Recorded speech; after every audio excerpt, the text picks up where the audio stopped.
नमस्कार, मैं हूं रमेश भट्ट। जोशीमठ में जो दरारें आई हैं, उसके बाद सबसे ज्यादा निशाने पर है हाइड्रो पावर प्रोजेक्ट।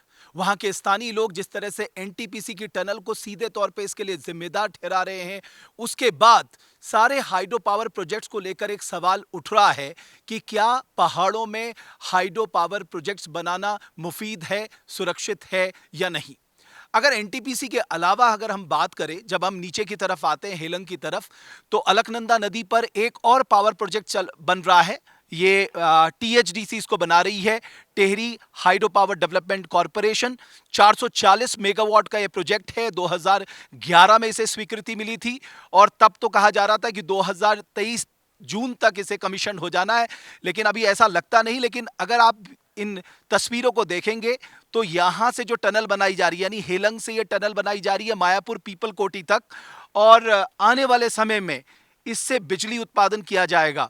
लेकिन जिस तरह से सवाल उठ रहे हैं हाइड्रो पावर प्रोजेक्ट्स को लेकर, अलकनंदा नदी पर यह पावर प्रोजेक्ट्स बन रहा है, उसके बाद जाहिर है एक बार रीएसेस करने की बात हो रही है कि जितने भी हाइड्रो पावर प्रोजेक्ट्स बन रहे हैं उनको दोबारा रीएसेस किया जाए कि क्या उनसे कोई बड़ा नुकसान आने वाले भविष्य में तो नहीं होगा, खासकर पहाड़ी इलाकों को।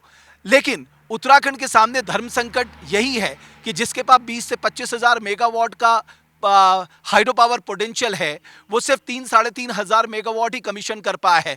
इसका मुख्य कारण है पर्यावरण को लेकर उठ रहे सवाल, और अब जो जोशीमठ में जो दरारें आई हैं उसके लिए एनटीपीसी को जिम्मेदार ठहराना। हालांकि इसके लिए एक इंडिपेंडेंट अध्ययन कराना बहुत जरूरी है कि क्या वाकई ये जो हाइड्रो पावर प्रोजेक्ट्स की टनल बन रही है ये पहाड़ों को कमजोर कर रही हैं, और क्या इनकी वजह से क्रैक्स आ रहे हैं।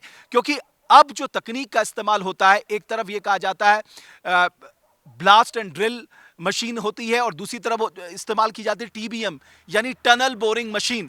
टनल बोरिंग मशीन को एक सेफ टेक्नोलॉजी माना जाता है, लेकिन अब ये तो अध्ययन के बाद ही पता लगेगा जब वैज्ञानिक अपनी रिपोर्ट सौंपेंगे कि क्या साहब वाकई या हाइड्रो पावर प्रोजेक्ट्स उत्तराखंड के लिहाज से बेहद महत्वपूर्ण हो सकते हैं, लेकिन पहाड़ के लिहाज से, यहाँ के सिस्मिक जोन के लिहाज से, यहाँ के लोगों की आजीविका के लिहाज से कितने महत्वपूर्ण ये पावर प्रोजेक्ट्स हैं। क्या उत्तराखंड इन पावर प्रोजेक्ट्स को लेकर आगे बढ़ेगा भी या नहीं, यह आने वाला समय बताएगा।